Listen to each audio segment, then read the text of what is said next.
Anis Mehmeti vazhdon të shkëlqejë në Championship me fanellën e Bristolit, duke e kthyer fal golave dhe asisteve të tij këtë klub në pretendent për ngjitje në Premier League. Fal edhe 8 golave dhe 6 asisteve të mesfushorit ofensiv shqiptar, Bristoli e sheh veten në vendin e 8, vetëm 1 pikë larg zonës së play-offit dhe 5 pikë larg vendit të dytë, që siguron ngjitjen direkt në elitë. Sigurisht, për të bërë hapin cilësor, Mehmeti dhe kompani ka nevojë për ndihmë nga merkato i janarit dhe klubi po planifikon disa lëvizje për të afruar lojtarë që t'i japin ekipit shtysëm për të tentuar ngjitjen. Klubi ja doli të shkonte në play-off në vitin e kaluar, por nuk kaloi dot Sheffield United në turin e parë.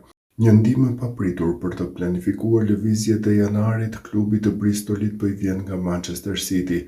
Trajneri Pep Guardiola ka vendosur që të afrojë në radhët e skuadrës së tij Antoine Semenyo të Bournemouth dhe do të paguajë klauzolën e largimit të ansorit të sulmit që në ditët e para të janarit.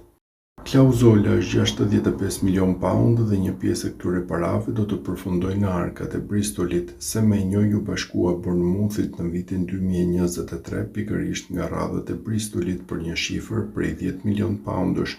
Por klubi aktual i Anis Mehmetit aso kohë vendosi një klauzol në kontratën e transferimit duke ruajtur 20% të fitimeve nga shitja e radhës së ganezit.